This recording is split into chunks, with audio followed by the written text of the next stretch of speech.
वहीं पर बैठ जाती हैं, अपनी आंखें को बंद करके भगवान श्री राम अपनी माया को समेट करके आगे कुछ बढ़ जाते हैं। इधर में जो सती मैया भोले बाबा के पास लौट करके आई, भोले बाबा ने कहा ले आई परीक्षा। सती मैया ने झूठ बोल दिया, जैसे आपने प्रणाम किया था वैसे ही मैं भी प्रणाम करके चली आई। भोले बाबा ने समाधि लगा के देखा तो सती मैया ने सीता माँ का रूप बनाया था। और सीता माँ का रूप बना के जब भगवान श्री राम के सामने पहुंची तो उन्होंने कहा कि आप यहाँ पर विराजमान हो, कैलाशी कहाँ पर है? तो महाराज जब ये दृश्य देखा है तो भोले बाबा ने यह प्रण कर लिया कि सती ने जानकी माँ का रूप धारण किया है। बड़ा ही मार्मिक प्रसन्न है कि ऐसे छल छत कलेवर का और ऐसा परिवर्तन निभाना और रहना है तब तक सती भेष माता का भाव निभाना। जब तक सती का ये रूप रहना है, जब तक मेरा भाव माँ का रूप रहेगा। आज महाराज अटल प्रण करके आज भोले बाबा ने अपनी समाधि को लगा लिया। तो जब अपनी समाधि को लगा लिया सती ने ये महसूस हो गया सती को कि भोले बाबा ने मेरा त्याग कर दिया है। बड़ी बेचैन है, नंदी से कहती है नंदी अपने भोले बाबा को जगाओ ना। बहुत प्रयास किया भोले बाबा की समाधि तोड़वाने का, लेकिन भोले बाबा ने अपनी समाधि नहीं तोड़ी महाराज। अब धीरे धीरे समय व्यतीत होता है, कहानी मोड़ लेती है परीक्षित महाराज। भोले बाबा ने 87,000 वर्ष के बाद अपनी समाधि को खोला और जब खोला तो एक नया दृश्य सामने आया। क्या? जो सती के जो पिता है दक्ष प्रजापति, उसने बहुत बड़ा यज्ञ रचाया, सभी देवी देवताओं को बुलाया, लेकिन भोले बाबा और सती को आमंत्रित नहीं किया।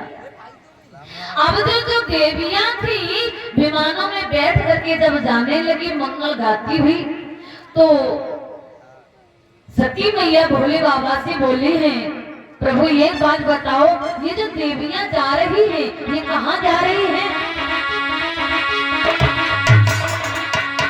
क्या लगी है विमानों की झड़ियां, अरे देवता ये कहाँ जा रहे हैं?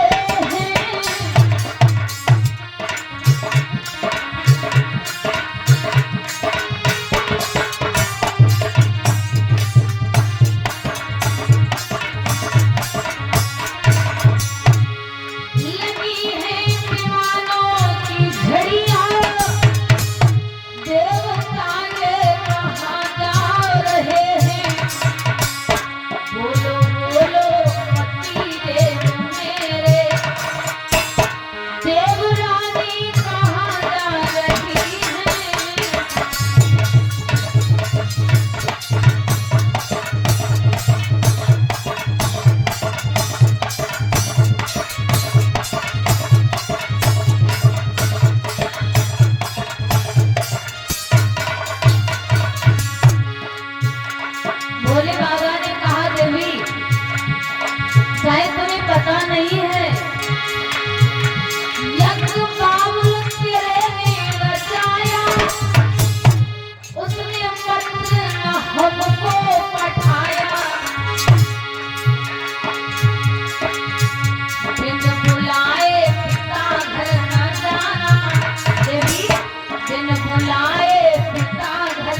पिता ने बहुत बड़ा यज्ञ रचाया है और उस यज्ञ में सभी देवी देवताओं को बुलाया है, तुम्हारी जितनी भी बहनें हैं उन सबको बुलाया है। मुझे तो बुलाया नहीं, कोई बात नहीं, लेकिन तुम्हारे पिता ने तो तुम्हें भी नहीं बुलाया। लेकिन सती मन में विचार करने लगी, कोई बात नहीं, मुझे नहीं बुलाया, शायद इतनी भीड़ है तो हो सकता है मुझे भूल से मैं रह गई हूँ, लेकिन मेरे जो पिता है ना मुझे बहुत अथाह प्रेम करते हैं। ऐसा नहीं हो सकता कि मेरे पिता मुझे निमंत्रण ना दे। आज महाराज सती मैया मन में विचार करने लगी, कोई बात नहीं, मेरे पिता ने मुझे निमंत्रण नहीं दिया तो मैं ही चली जाती हूँ। भोले बाबा कहने लगे, नहीं, आप नहीं जा सकती हो। क्यों? क्योंकि एक बात का ध्यान रखना, पीहर में कभी भी एक तो कोई त्योहार हो बिना बुलाए कभी नहीं जाना चाहिए। त्योहार पर और जैसे कोई शादी होती है, ब्याह किसी का होता है, घर में कोई फंक्शन हो, उस समय पीहर में कभी नहीं जाना चाहिए। महाराज आज भोले बाबा इस तरीके से समझाने लगे, देवी कभी नहीं जाना चाहिए। भोले जी की बात सुनकर के सती मैया बोली, आप तो बहुत जल्दी चले जाते, जब आपके भक्त लोग बुलाते हैं तो।